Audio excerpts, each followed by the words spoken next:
Vajon mennyit ér a szépség? Mennyit ér az, hogy egy pillanatra elfogadhatóbbnak lássuk magunkat a tükörben? Mennyit ér meg, ha ezért feláldozzuk az egészségünket, a biztonságunkat, sőt, akár az életünket is? Manapság a szépség nem luxus, hanem követelés. Egy olyan társadalmi szerződés, amelyben a nők teste állandó csatatérré változott. Aki nem elég tökéletes, az láthatatlan. Aki láthatatlan, az értéktelen. És vannak emberek, akik pontosan ezt a kétségbeesést mérik ki gramra. Akik a legmélyebb sebeinket, a legkisebb hiúságunkat is pénzé változtatják. 2026 májusában egy 52 éves kolumbiai nő, Yulixa Consuelo Tolosa Rivas is feltette magának ezt a kérdést. Mit ér meg a szépség? Válaszként belépett egy koszos lakásba, amit klinikának hívtak. Kifizetett 3 millió pezót, és soha többé nem jött ki onnan élve.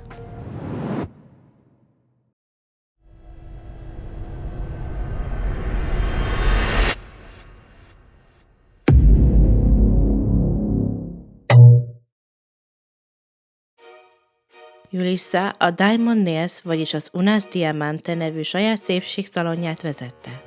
A bolt hátsó ablaktalan részében élt egyedül. A helyiek úgy ismerték, mint aki a lénynek sem tudna ártani. Imádta a karácsonyt, a közösség lelke volt. Családja messze külföldön élt, így egyetlen támasza a barátnői jelentették.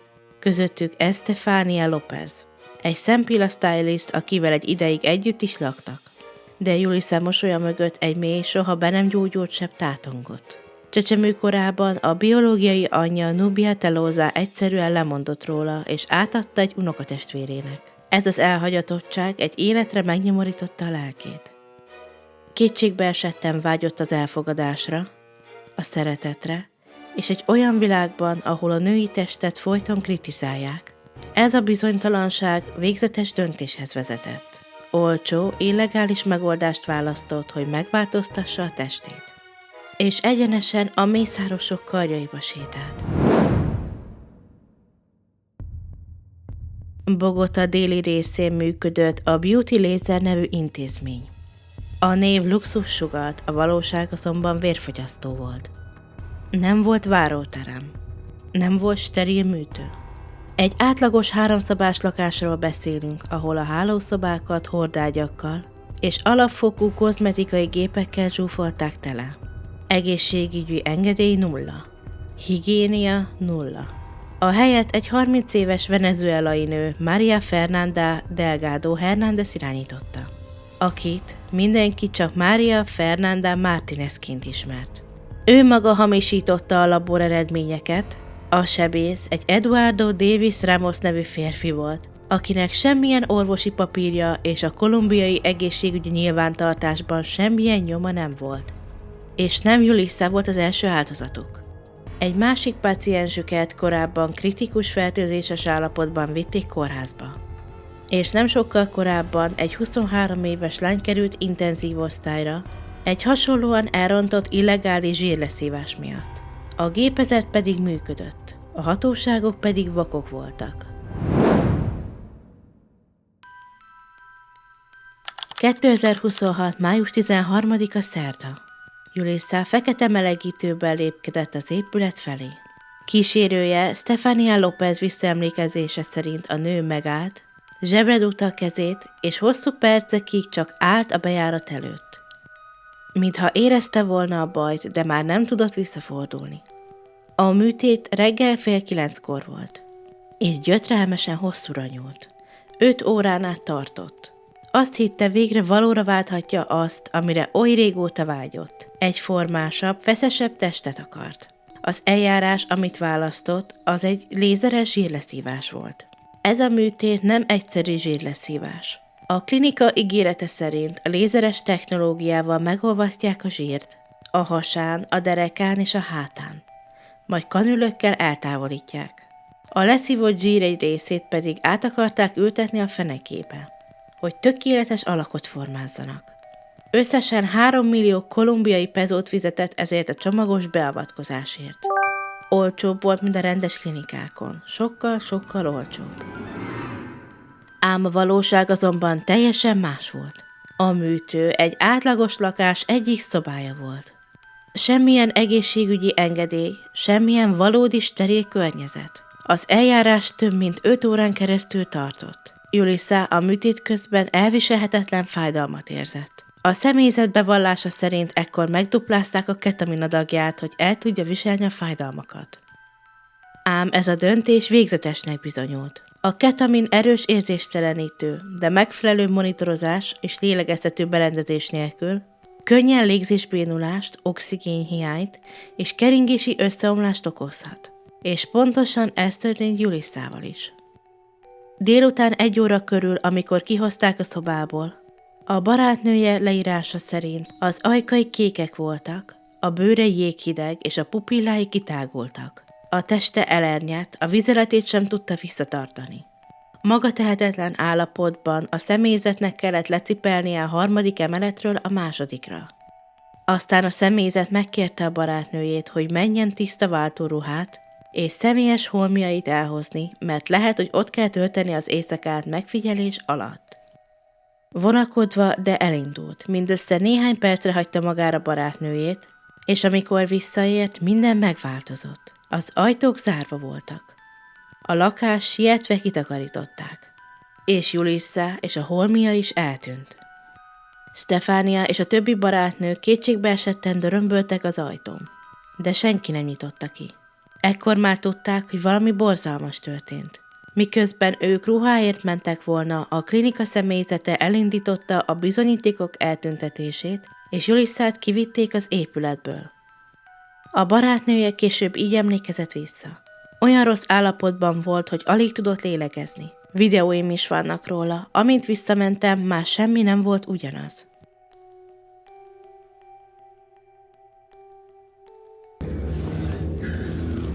Mírame, yo necesito que me digas lo que te sientes, ¿ya? Aparte del mareo, el sueño, la náusea. Respira normal. No, así no respire bien. Porque te vas a... Respire normal. Porque te vas a dar un... Respire bien, Julissa. Ey, respire normal. Hiperventilando, no se está oxígeno. No, acuéstese. Acuéstate. Acuéstate.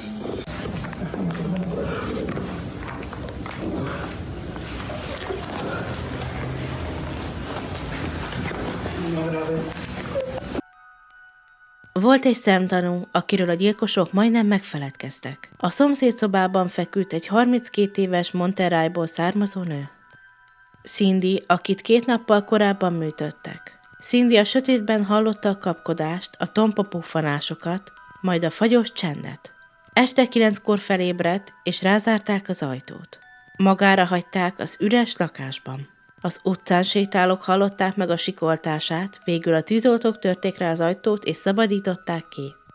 Cindy telefonja a perdöntő bizonyíték lett. Mielőtt kimentették volna, az utcai pletykákat hallva kétségbeesetten írt a tulajdonosnak, Maria Fernandának. A válasz tökéletesen mutatja a gyilkosok jéghideg pszichopátiáját. Ezután a telefon végleg elnémult. A valóság? Pontosan 19 óra 24 perckor 2 férfi vitte le Julissa élettelen testét a lépcsőn. Először egy Chevrolet Sonic csomagtartójába akarták begyömöszölni, de a közeli buszmegállóban túl sokan vártak, és a hátsó ülésre fektették az élettelen testét. A tulajdonosnő pedig fogta a bőröngyeit, kitépte a falból a biztonsági kamerákat, és elmenekült. A tettesek azt hitték, hogy kijátszhatják a rendszert. A használt autó egy ártatlan emberé volt, akitől bérelték, és aki később tisztázta magát. A tanúk vallomásai zavarosak voltak. Kék, fekete vagy szürke autóra emlékeztek. De a főügyészség és a nyomozók nem pletykákra, hanem az adatokra támaszkodtak. Több mint 100 órányi autópálya kamerát, fizetőkaput és adatot fésültek át. Megrajzolták a menekülés percre pontos vérfagyasztó menetrendjét.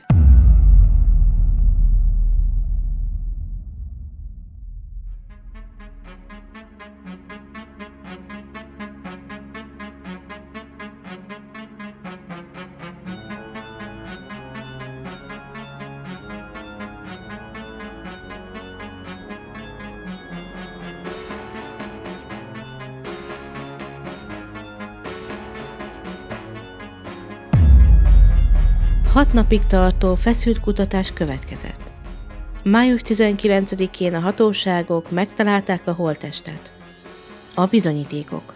A ruházat. Pontosan az a fekete melegítő, amelyben Julissa utoljára belépett a klinikára. A tetoválás. Egy egyedi minta az áldozat hátán, ami azonnal azonosította őt.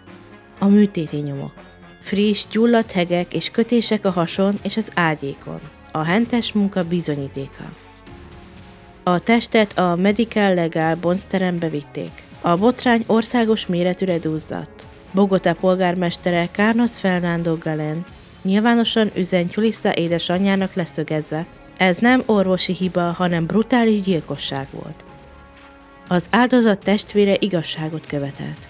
A két város összefogott, hogy Julissát a szülővárosában temethessék el. A tettesek azt hitték, hogy megúszták, de tévedtek. A kolumbiai ügyészség és az Interpol vörös és kék körözéseket adott ki, a hálózat pedig napok alatt kártyavárként omlott össze. Az 5 gyanúsítottból álló bűnszervezet az 1911-es bolíviai kiadatási egyezmény alapján vadászták le. María Fernanda Delgado Hernández, a klinika tulajdonosa és a szökés agya május 19-én fogták el Venezuelában. Edison José Torres Sarmiento, a tulajdonosnő élettársa szintén Venezuelában kattant a bilincse kezén. Eduardo David Ramos, az állorvos, akinek a kezei között Julissa meghalt. Május 19-én kapták el a venezuelai Maracaiban. Jesus Alberto Hernández Morales, Delgado nagybátyja és a logisztikai felelős. Egy eljárási hiba miatt ideiglenesen szabadlábon van, de szigorú megfigyelés alatt. Kelvis Daniel Seguera Delgado, a határmenti segítő. Bár ideiglenesen szabadlábon van, minden lépését figyeli. Ha elítélik őket a halmozott bűncselekményekért, emberrablás, kényszerű eltüntetés, emberölés, fejenként 17-től 37 évig terjedő börtönbüntetésre számíthatnak. Julissa Tolázá halála nem egy elszigetelt baleset. 3 kegyetlen igazságra világít rá, amit sosem szabad elfelejtenünk. Először is, a társadalmi nyomás öl. Julissa bár a szépségiparban dolgozott, a gyermekkori traumái miatt rettegett az elutasítástól. Ezt a sebezhetőséget használták ki azok az online hirdetések, amelyek a tökéletességet ígérték gombokért cserébe. A gátlástalan bűnözők a nők önbizalom hiányából építenek véráztatta birodalmat. Másodszor, a modern korban nincs tökéletes bűntény. A gyilkosok profik voltak, feltakarítottak, letépték a kamerákat és hazug üzeneteket írtak. De a digitális világot már nem tudták átverni. A fizetőkapuk, a rendszámolvasók és a térfigyelő rendszerek kegyetlenül másodpercre pontosan rajzolták fel a menekülési útját és vezették a rendőröket egyenesen a holttesthez. Harmadszor. A határmenti bűnözés valósága. Cúcuta városa tökéletes átjáróház volt a tetteseknek. Ott akarták tisztára mosni az autót és eltűnni a venezuelai éjszakában. Csak a nemzetközi rendőrségi összefogás és a határokon átnyúló adatok állították meg őket. Amikor Julissa Consuelo Tolosa azon a végzetes májusi napon belépett abba a garázsklinikába, valószínűleg ő is feltette magának a kérdést. Mit ér meg a szépség? Most már tudjuk a választ. Nem ér meg egy életet. Nem ér meg egy lassú, fájdalmas halált egy koszos lakásban. Nem ér meg egy holttestet, amit mint a szemetet kidobnak egy szakadékba. És mégis, holnap is lesznek nők, akik ugyanezt a kérdést teszik fel maguknak. Akik a közösségi média tökéletes testei láttán úgy érzik, nekik is muszáj. Akiknek a sebzettsége és a magánya és a társadalom kegyetlen elvárásai erősebbek, mint az ösztönös túlélési vágyuk. Ez a tragédia nem csak Julissáról szól, hanem egy egész rendszerről, amely a nők bizonytalanságát iparággá változtatta. Egy rendszerről, ahol a szépség ígérete mögött gyakran csak a mohóság, cinizmus és a halál vár.